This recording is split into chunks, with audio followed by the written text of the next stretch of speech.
I don't know, I'm glad that there was a reconnection. Yeah, me too. And I think it was hardening Marty's heart too, in the sense Oh, that he right. was constantly frustrated and upset, and Right. because of something that happened, and he couldn't, perhaps he couldn't forgive her, I Yeah. don't know how he's thinking, but I'm Right. glad that they actually communicated this morning. Right. That was a good thing. Yeah, I appreciate Wonderful that, thing. that you took the reins on that deal. Amen.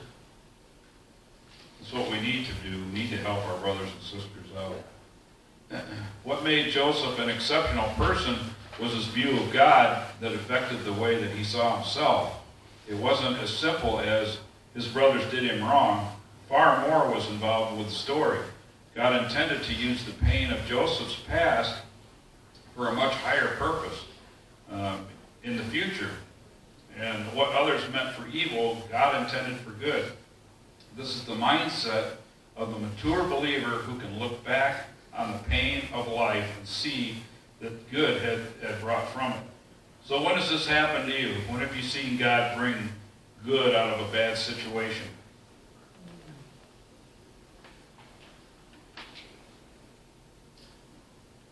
Well, one of the biggest ones is us getting this done. Mm-hmm. I mean, with all of Abigail's, the fire above Abigail's. I mean, Right. It's a bad situation, but God brought good. People said it cannot be done. God said, yes, it can be done. The people lost this building that had it before us. We got it for 30 cents on the dollar. There was another offer that was full offer. They accepted our offer, which was $30,000 less than their offer. Right. Banks don't do that. Right. God was in all of this. And even though all that stuff was bad, and everyone in the building over here, your God failed, and all that stuff, and Black Spray Bank, God still had a plan. Yeah. When some of my church family said, there's no way we can buy that. Once God showed me, I wasn't listening to that. Yeah. We're going forward. And, well, we've been here 8 years, coming next month in April. Wow. And isn't It seems it crazy? incredible that it's been that long. We already. took out a 15-year note, our payment's $2,000 a month, and we ain't missed a payment yet, and we're halfway through it, more than halfway. So Yeah. God provides, not just the building, but my salary, Jay's salary, everything we pay for. God is awesome. Yeah. He gets the Amen. glory. Yeah, because we looked at all the options. We even had people come in and say what it would cost to build. Yeah. But we were kind of landlocked there. We didn't really have, if we were to build on, we didn't have parking. Yeah. And, we realized that if people drive by and they see that there's not any parking spots and they want to come and visit, they'll continue to drive by. So it was God. Praise God. It helped out 2 ministries. Amen. Exactly. Isn't that amazing? Yeah. How God works. Yeah, I was told nobody buys a church. right, No, who buys churches? right. Abigail's. Absolutely. Because they had a fire. I mean, God is just, Yeah. the whole thing was just God through and through. And it helped their ministry, so now they can purchase the building that they're in instead of renting That's right. month by month by month. And so, yeah, it helped out 2 ministries. I'll tell my story. Pastor will remember. Deb's ex-husband, we call him the other grandpa now. He came to our church, and we didn't want him there. There was a lot of friction I remember that. at the time, and we didn't want him there. We had the police remove him from the church, I remember that. because we were all learning that you can do that, and now when I go to Arkansas, I'll stay at his house in his guest bedroom. God, that's God. That's God. That's God. That's God. And I'm able to witness to him, and I certainly don't believe he's a Christian. He was brought up Catholic, but he sees our life. I mean, and he goes to church occasionally. He used to come to our church occasionally as well. So he's heard the truth. He knows the truth. I forgot about that. But yeah, he would come and sleep. Yeah, he would. He'd But sleep every week. part of it was, He did. in his defense, I guess part of it was just that he doesn't sleep well during the night, so he sleeps during the day as well. So, but yeah, I mean, Isn't it amazing how much we've all grown since then? yeah, absolutely. Me too. We've all grown so much over the years. That's why I love being here as many years as I've been. Yeah, Because you grow with the people. right. You know how many pastors I've seen come and go in the 23 years I've been here? Yeah. In this community? Yeah, All kinds of them. Yeah. To grow up with your people is just, Right. it's awesome. It's awesome. Yeah, there's two sides to a ministry. There's all those people that came and went. And you think, man, what if all those people really accepted Christ and started growing along with us, what a great, congregation we would have. Well, we got a great congregation, and the fact that we are growing is great. And Amen. yeah, there was a lot of people that left, but there's a lot of people that stayed as well, and you can see the growth in those people, and that kind of trumps those that, fell away or left and never went to another church. There are a few that have gone to another church that have left here, but very few. Very, less than 5%, probably less than that. Well, most people that leave don't go back to church anywhere. So that's sad, but the people that stay, you can judge how you're doing in our ministry by the growth of the people. You're talking about things, my mind is racing right now, Roger, back throughout the years.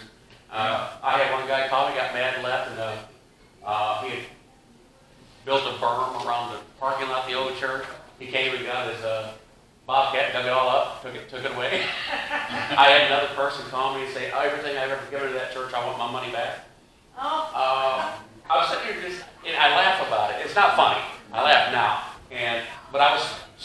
You didn't give that to the church. You gave that to God. You ain't getting a dime back. Yeah. I had one person tell me, if I don't get my money back, I'm going to make lies up on you, put it in the paper. I said, write whatever you want to, and I hung up. I had nothing to hide. God is going to take care. I had one guy tell me, Pastor, if you do not come to my wife and work this thing out, which I've already done, but the way she wanted me to, she's going to lie on you, and she will make it nasty. So I know what she's got to do. Right. That's what she's going to be. But all throughout those years, God has protected us and taken care of us. Mm-hmm. And we've never had anything. The worst thing they say about me is they don't like the way I preach, or I'm too forceful on sin, or I'm fat. I hear that more than anything. Right. So what? Yeah. So what? But my body's just raced all these 23 Yeah. years of the things we've been through. And Yeah. thank God, we don't see nothing like that anymore. We Right. don't. I mean, it's been smooth sailing. Right. So I guess in that sense, we better watch out.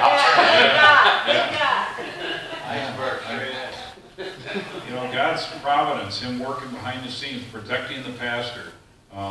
Yes, Sylvia.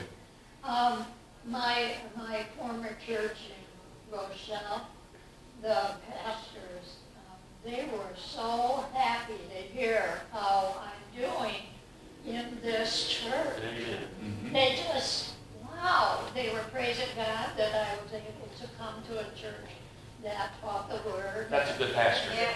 There wasn't jealousy there. That's a good pastor. Yeah. No, both of them. Yeah. There's two Oh, okay. pastors Okay. there. Yeah. But he said, I'm so proud that Yeah. happened. Yeah. He was just so happy, that I was being fed and everything. They were just really, Yeah. they're still my babies. A lot of people thought they were my sons. In Wawa, they were preaching at the Methodist church, and I went to see them. This is before I got here.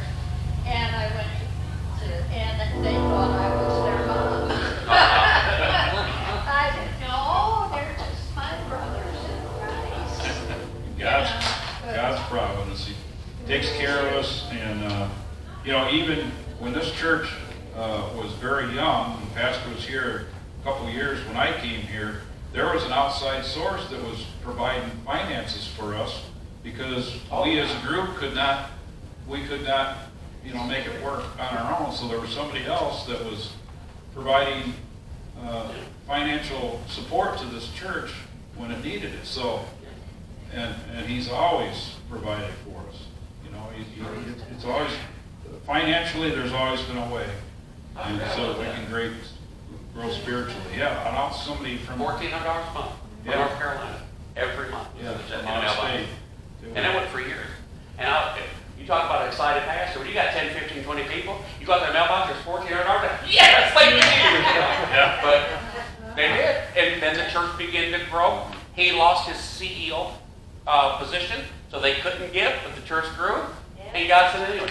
It's always, God's time. wow. Yeah, Yeah, it's always, it's awesome. God's providence. What brought Joseph to the healthy place we find in Genesis 50 was the hope in the ultimate planner. God planned it for good to bring about the present result, the survival of many people. Even though we live in the mystery of the unknown of the future, we can rest in truth that it is not a mystery to God. Right. He alone knows the end from the beginning. So, I mean, we don't know the future, but we know if there's a problem, there's a yoke we can put that problem on. I mean, we can be of that mindset before we get to that. Because there's going to be some valleys. Absolutely. You know, there are always valleys.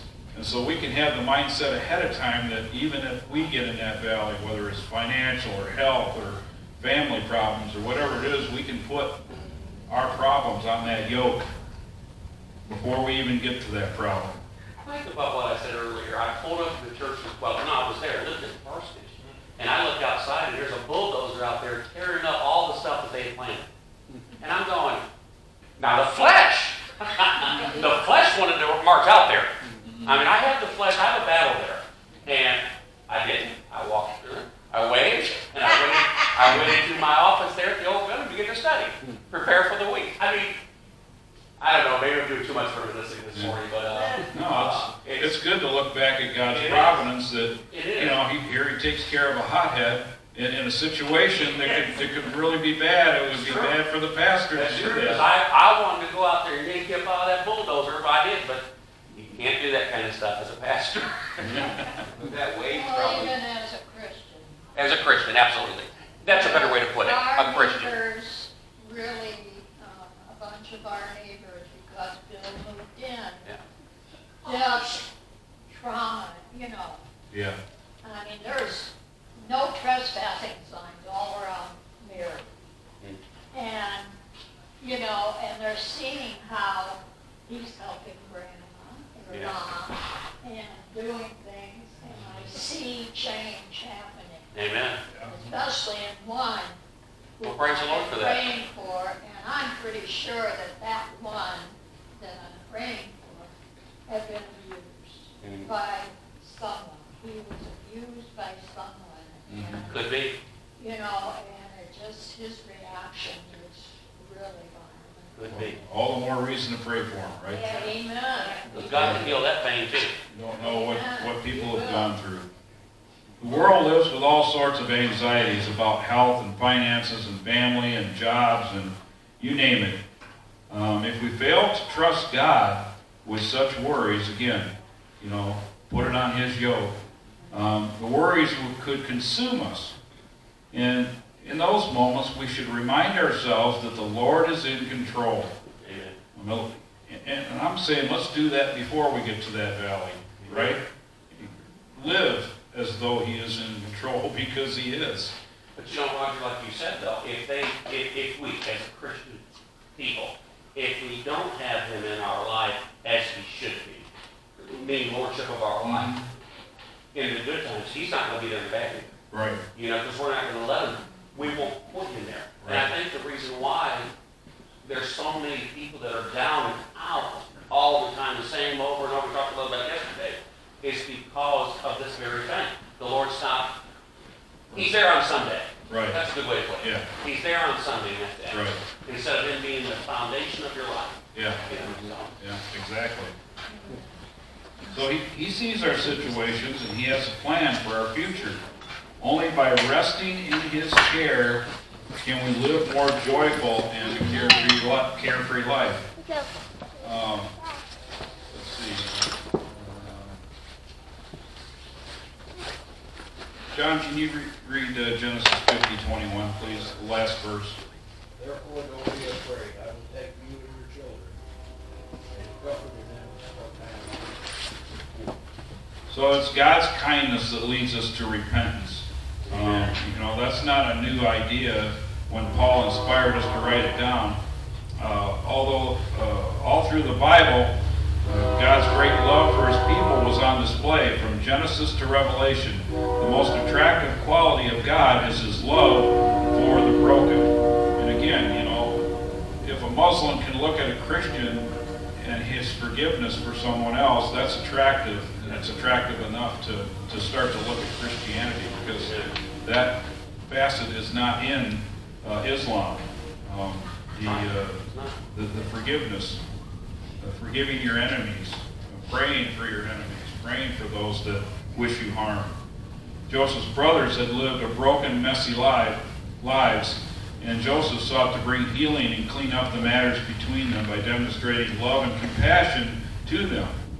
It was his undeserved affection that altered the course of their lives. Trembling in fear, they heard Joseph say, "Therefore, don't be afraid.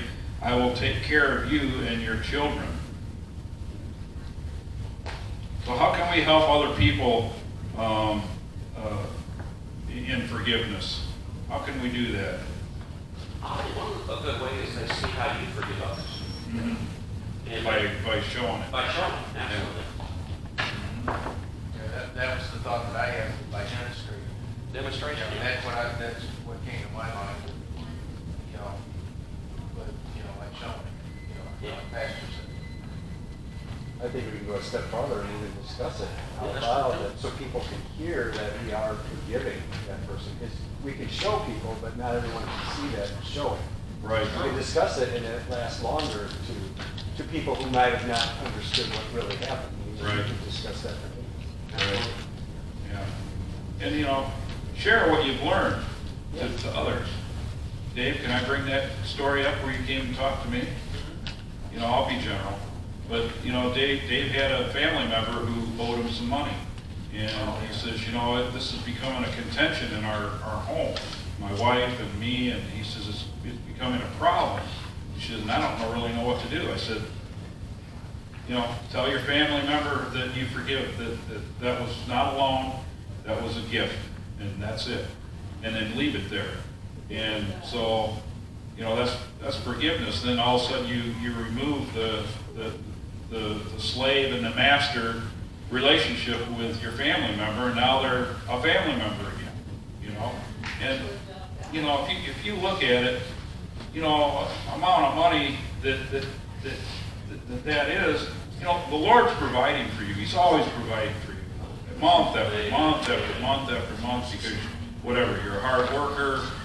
That's the providence of God in your life. You're continuing to work hard, and He provides a replacement for that.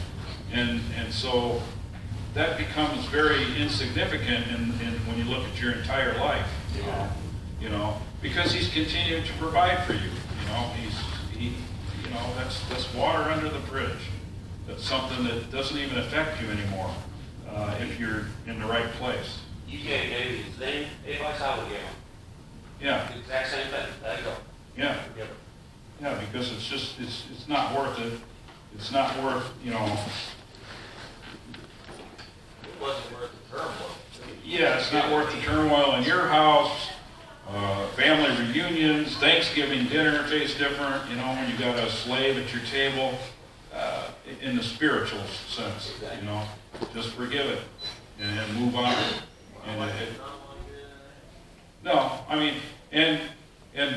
And God may put something else in the future in her path to help her learn again. That's right. Yeah, she's learning from it now. Yeah. She's got for a little while, though. Yeah.